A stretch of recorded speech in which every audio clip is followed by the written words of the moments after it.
I see.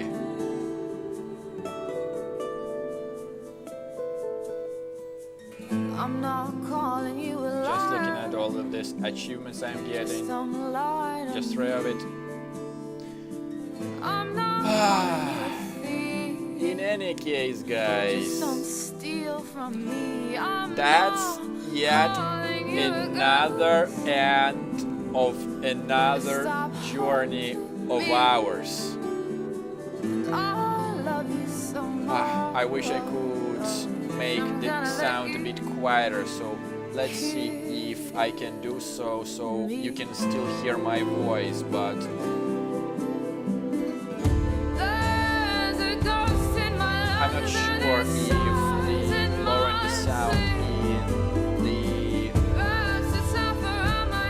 headphones would affect the sound loudness in the video, but I hope you still can hear me. So, what can I really say about this game?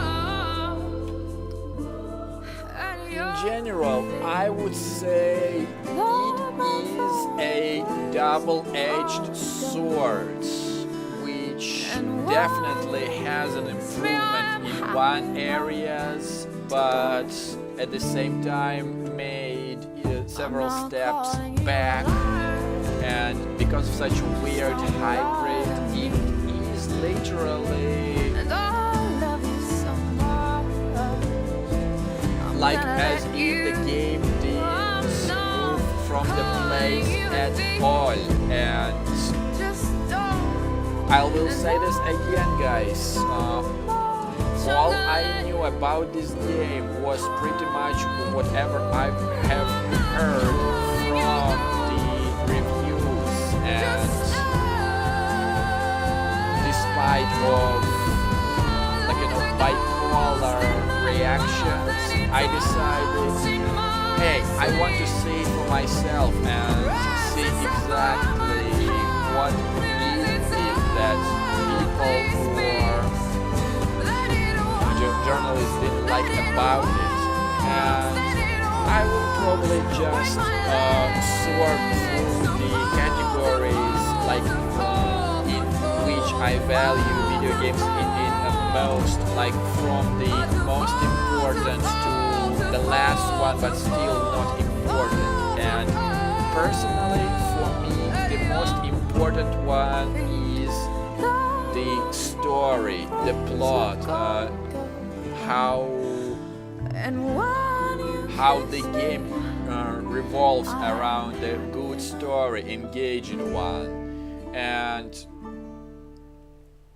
personally, I did like how they were trying to make a step away from the savior of the world, like we were as the warden from Dragon Age Origins. But here in the end, it didn't matter much, and you know, it was literally visible through the prism, like how much effort they placed in the first act, and then when the deadline was getting closer, how they literally started to dwindle it down. And it was literally visible on the third act, where like cameos were pretty much, you know, just for the check mark, you know what I mean? Something to connect you to the previous game and stuff like that. And I would say similar stuff goes for the matter of choices. Like they were literally only that much of the significant choices which affected the outcome of the game, but literally it was barely mentioned. Like any of my choices were barely mentioned in the end, like of course except for Meryl, and that I sided with the Templars, and still the ending got me really confusing. Like where did champion go? Why did he go? If he was trying to remove Meredith to restore the order, but in the end it just turned out completely opposite. You know what I mean? Also, like the important part is the sub-quest, which is also the part of the game, but not the part of the main story. Some of them were very nicely written, and they were an important core of the game. I'll put it this way. But you know, some of them, some of the quests, like bring some items to whoever this is, I seriously am about this. These quests have to go. They literally do not add any value in it. Like seriously, like you're just finding some random rubbish. Oh, it already has the sender address. You gotta go it there. Like what's the point in it? Literally, my strong opinion about such subquests, they need to go and make subquests integrated in the game itself, not being just sewn into it. You know what I mean? And once again, the choices, not much of them were mentioned, and the game literally was much more linear in that aspect. Like, I didn't really understand why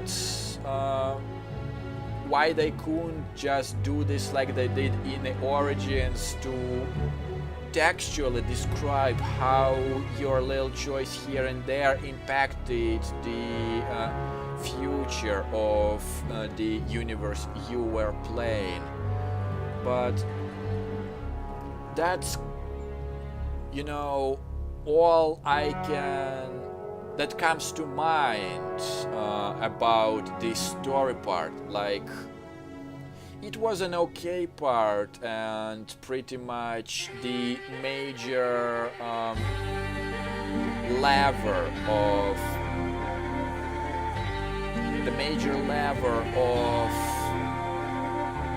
my final decision, final verdict about it.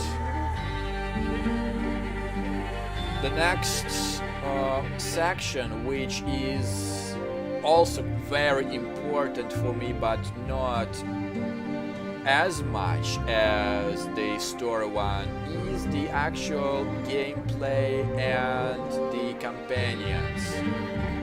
Like, that's where definitely I could have seen a lot of changes. Like the combat, once again, it's another double-edged sword about it.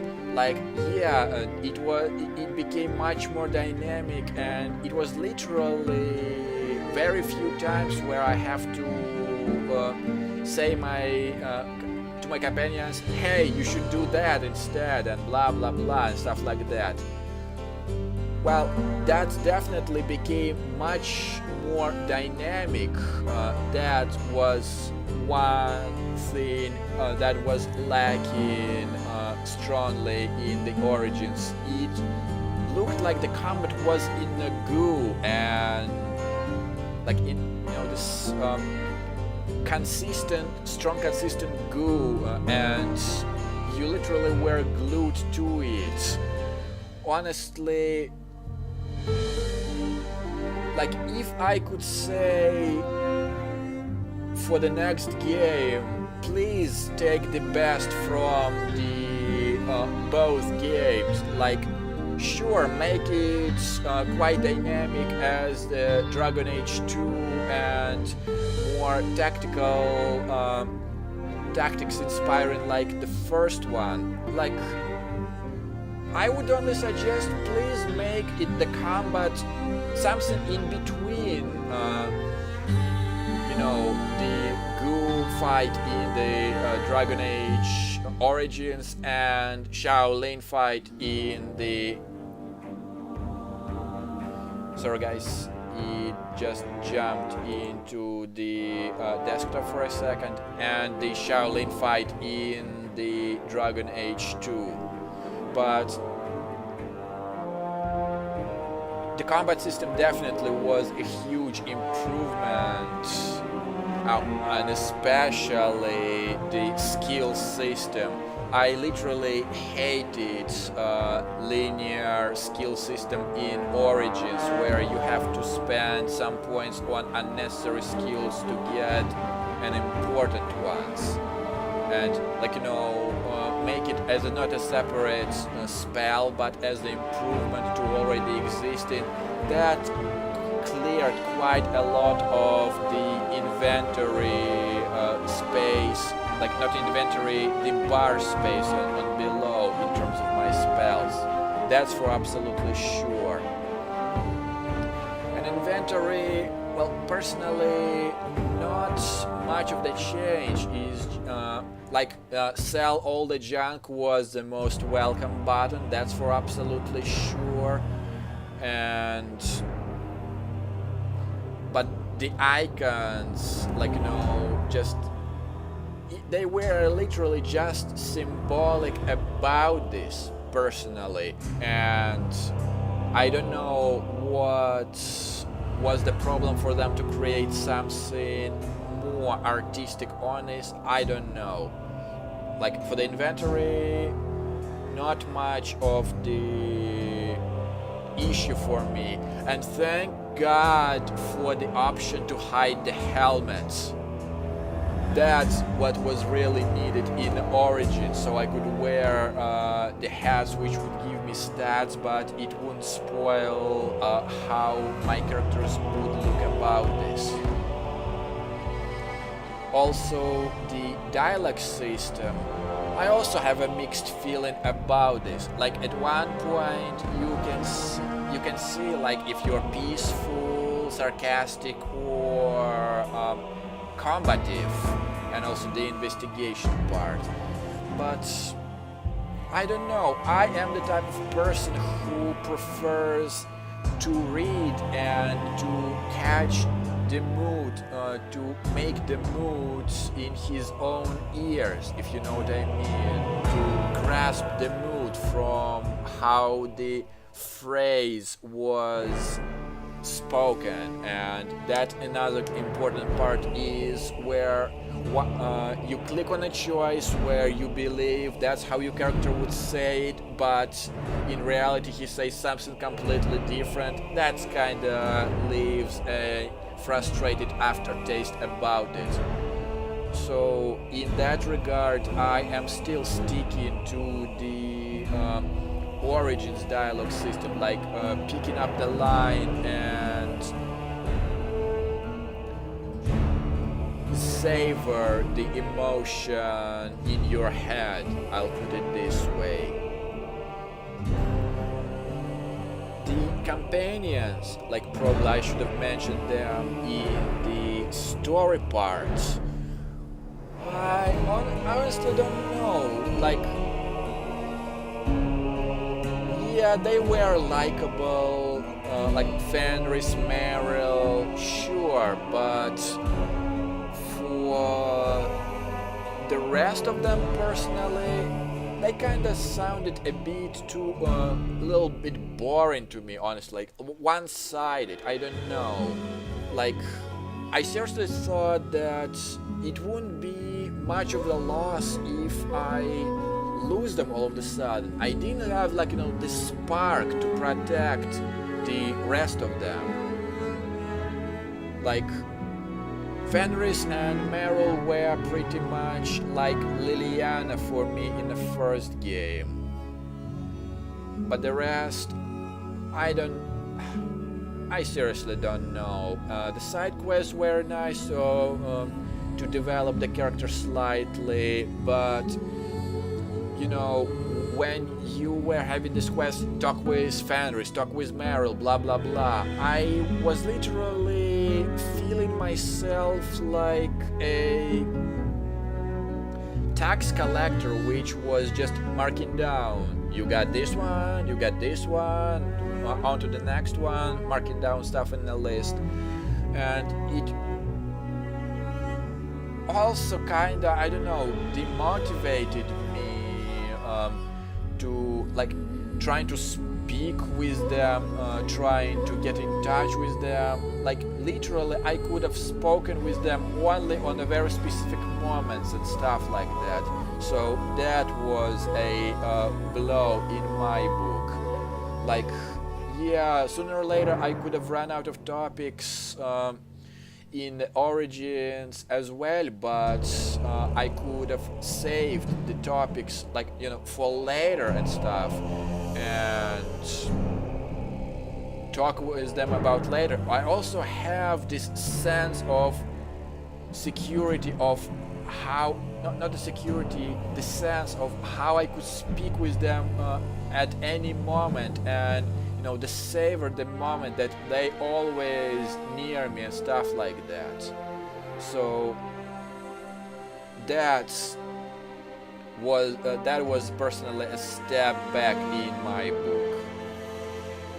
Also, like, you know, the crafting system and stuff like that. Once again, a mixed opinion. Like, yeah. Sooner or later you would get tired of collecting the ingredients all over the world to try to mix potions. Wasn't that much of the deal, but definitely was a deal in Awakening to make a high tier rune. That was just tedious, everyone. Oh my god. And probably that's exactly the reason why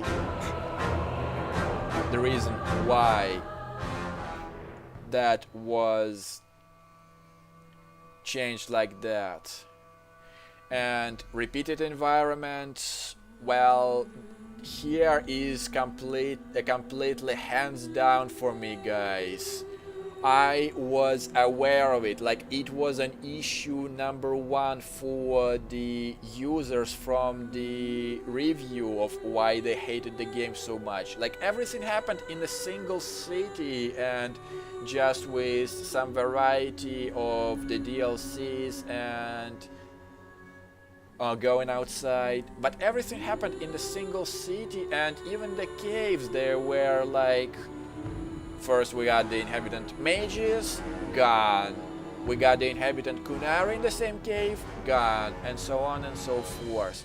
So this is exactly why I wasn't completely negative about this. Yeah, like I didn't like it, but I was prepared for it, so it wasn't the stab in my back and, you know, the utter disappointment on this.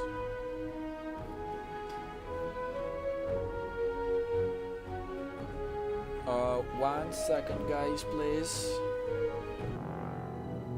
And I am back. Yeah, I know it's not very good sign to be disrupted like that on such a note, but stuff happens, and now I lost a bit the track of what I was talking. Oh yeah, that I was prepared for it, and this is probably the only reason I was not taken down by that.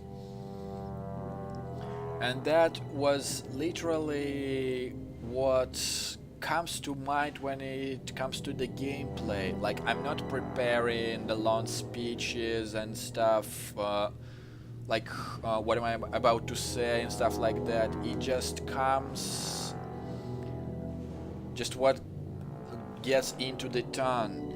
And the third and probably the last section, which is not that important to me, but not as important as story or the gameplay, but important nevertheless, the graphics. Once again, the double-edged sword for me. Like, I was watching the Mass Effect 3 and Mass Effect 2, so I know the plot in general about it and stuff like that. And I don't know, like the atmosphere is different, or like in this game or in Mass Effect 2 and 3, like this super white teeth, or like the gestures, the general atmosphere of it was, I don't know, a bit off.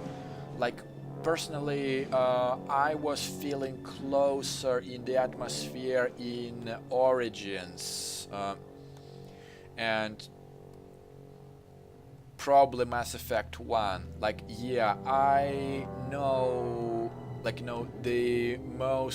the key points of the Mass Effect 1 plot, but I'm not aware of majority of the details.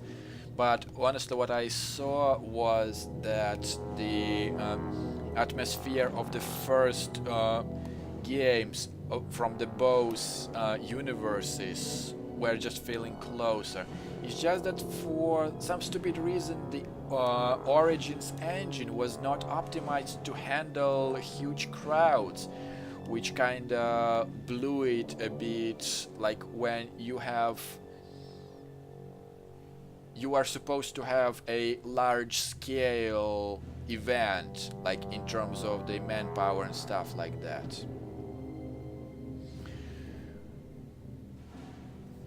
And yeah, like it kinda did look polished, but what I absolutely hated was how they changed the elves. I don't know, they literally look like the Shamlands was just taking them down and he was hitting them into the brick wall for quite some time, and only Meryl was the one who was lucky enough to escape such brutal fate of it.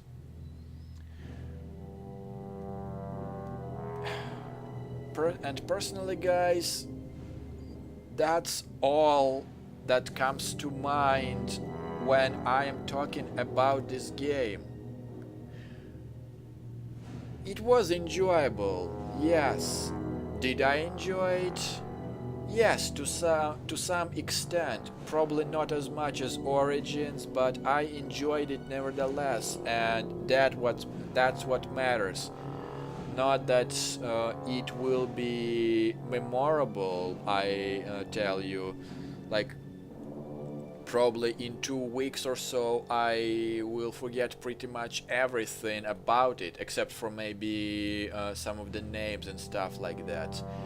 But that's the aftertaste and the result of that game for me, guys. Once again, it is a double-edged sword, like in almost every aspect of it.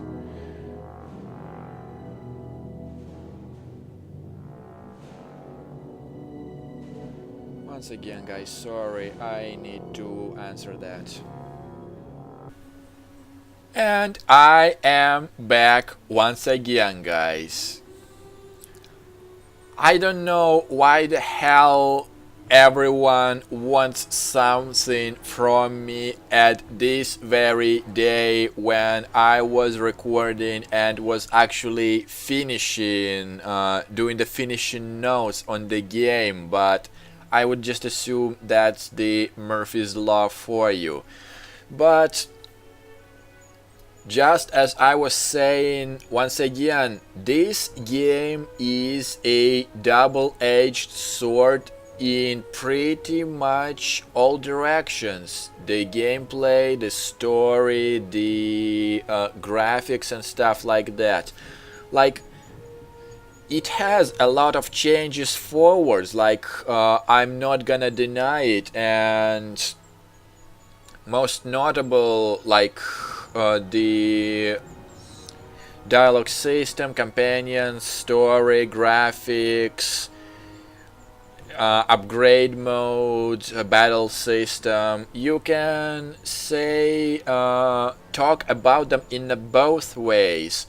Like they did do a lot of changes, but not all of them were in a good direction, like in my opinion. And I'm just being objective and not necessarily gonna discuss all of those aspects once again, since I already mentioned them previously. But once again, it's quite weird that with so many changes performed to the game, a lot of steps backwards or sidewards make it look like it was staying on the same place. You know what I mean? Like, currently I am working and I am earning money to get a much better laptop, and the reason I'm saying all that is because I am really looking forward to playing Dragon Age 3 The Inquisition, and be sure that one way or another I will get this game. Like, probably not straight from the shelves on the day one, but once all of the patches are applied, all of the DLCs are done and stuff like that. So, like, I don't know, maybe in a year or so. Well, if I understand BioWare's marketing logic and stuff like that. But yeah, overall, I did enjoy this game, and probably because I was aware of some most notable issues, is that I wasn't disappointed too much, and it led me to enjoy the game more.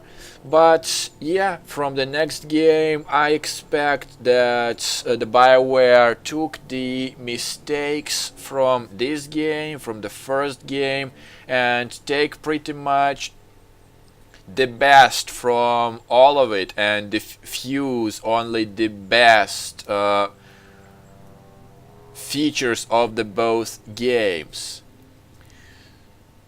So, once again, guys, thank you all for sticking with me and watching my Dragon Age 2 Let's Play. It was actually quite an adventure, and I was glad to return back to the Dragon Age universe, and I believe we will come back to it once again sometime in the future. So, I hope you enjoy it, and the very last thing I want to say is that currently I would like to take a break from playing a big game which will take me like hundreds of hours or something like that. Speaking of which, just curious. Yeah, so overall we have spent 61 hour in this game. So yep, that's quite a lot of hours played, but I believe not as much as the Origins, but that's not really the case. What I was thinking, guys, I would like to play like the game that wouldn't take me too long to finish, like, I don't know, around 6 hours or so. And the reason for that is that starting next week I will be studying and working at the same time, so once again I will have to adapt my schedule to when I can possibly do some recording. So please feel free to suggest the not very long game you would like to see me playing, and I would gladly do so if I would be able to get my hands on it, or if not, I think I might come up with something that I might enjoy as much as you would. But at any rate, guys, thank you for sticking with me and probably my not very popular choices and my adventures in Dragon Age 2. And we'll see you guys somewhere really, really soon. Bye.